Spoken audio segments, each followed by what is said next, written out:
Hello, Stamping friends. Welcome to the January 2015 online card class. So excited for the new year. We have lots of fun things in store.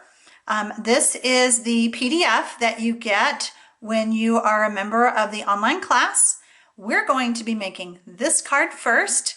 And as you know, you were asked to purchase the Thinlits, such fun words, and the stamp set called Crazy About You. Crazy About You has so many words for you to use, and then some fun flowers and leaves and everything else. So the kit or the card pieces that you get for this card, it includes the envelope.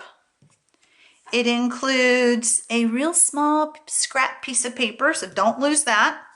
And then you're going to get a piece of designer series paper, and that color may be different than what I'm showing you on the video. Whenever we use the designer series papers, we like to use up all the colors, because if you just get set on one color, then you end up with all those other patterns and colors left over, and you kind of, what do I do with them? So they will vary in the class. So just so you know, for future clubs or for future classes, that your papers may be a little bit different, but it'll be in that same pack and it'll all work. The other thing that you will get are 3 pieces of cardstock, and this is Berry Bliss, Lost Lagoon, and Hello Honey. You're going to be using those to cut out your words. The other thing that you're getting is the actual card base, and the card base has actually been cut down just a little bit. Normally the card would be 4 1/4 inches across.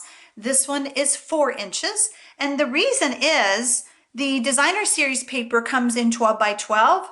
So the best way to not have much waste is to cut that at 4 inches. So then you get a lot more paper out of that. So that's the reason that we did that card just a little bit different size. All right, I have already cut out my framelits. And after I put this card together, then I will show you how I did that. But I've already cut out my pieces, so we're just going to assemble this card right now. Put that aside. I'm going to use snail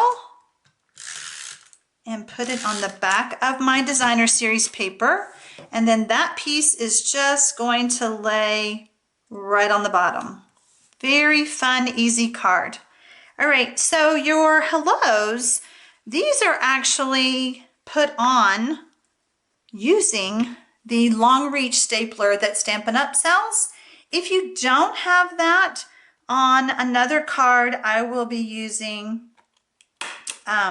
some Tombow glue so that you can see the difference.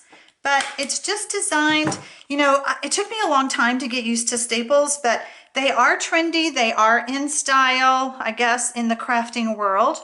So as you're putting your hellos on here, you might want to position them. See how my my 2 H's are a little close? So you might want to line them up a little bit so that they don't overlap. Once you get them where you want them, you can just attach them like this. All right, and then we're going to add the 3rd hello. Okay. So as you can see, the stapler really allows you to put this card together very quickly. All right, so the card is done. That's it. Pretty simple. Oh no, that's not right. I did forget, we're going to add some twine on here, and I'm using the 1/8 inch circle punch. If you don't have this punch, don't worry. It was not required for you to have it, but all it's going to do is just notch out the card just a little bit, and it just helps to hold the baker's twine on there a little bit better. If you don't have it, don't worry. You can still put your baker's twine on there.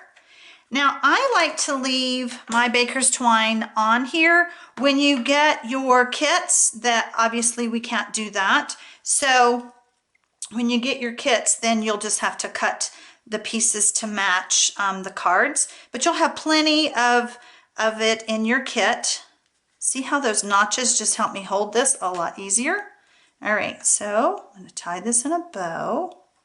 Sometimes when I talk, I can't tie a bow. Do you ever have that problem?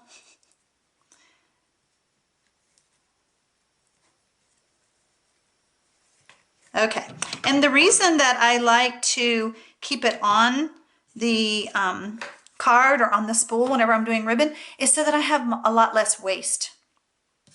The final thing that you're going to do is we're going to stamp. Remember that little piece that I told you, that little scrap that was in there? You're going to go into your Crazy About You. Now, a little tip, sometimes these might be a little hard to read. If you just lay them down on black paper or something, or on a dark colored cardstock, I find it easier to read. I don't know, maybe it's just my old eyes. I've already removed the word sunshine and I've put it on a clear block. I'm using the Memento ink stamp pad. I really like this black ink. Now, the fun thing about the photopolymer stamps is that it is totally see-through. Peel that off, and there you go, okay? Then you'll take your snips, and we're just gonna make a little banner tail. We go up the center, in from each corner. There we go.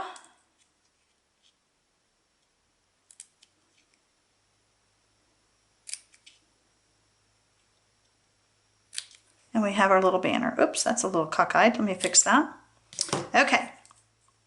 I'm just going to use some snail to put this on.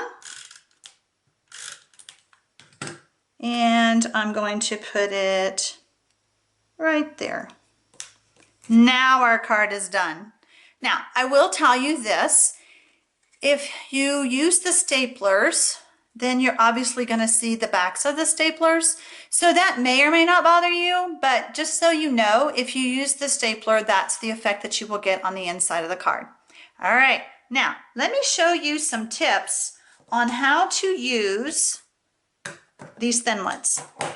Some of my Thinlits cut very easily, and a couple of them kind of gave me some trouble.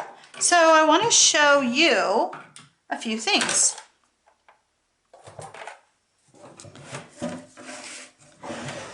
First of all, for those of you who've been with me on other videos, do you notice that I got new plates? I finally ordered those. Okay, so we're going to take the hello, and the thing that I was going to point out to you is the word thanks, which you're going to use on another card. It's a longer word. I had more trouble with the thanks than I did the shorter Thinlit. So keep that in mind. If you're struggling with the thanks, you may not struggle with the hello. Okay. In the kitchen, you may have some wax paper. If you will put your cutting plate down first, then put your cardstock, then put that wax paper, then put your Thinlit, then put your top plate, then run it through. And what I like to do, I just run it back through.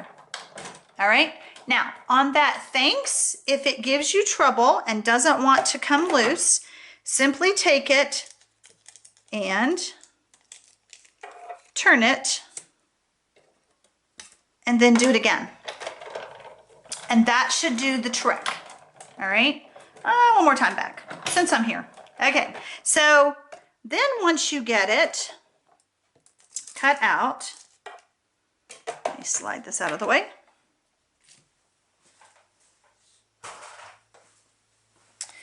If you have the Stampin' Up! Paper piercer, this is just another tip if your Thinlits don't want to turn loose. Now this one is turning loose, but I just want to point it out for the sake of the video.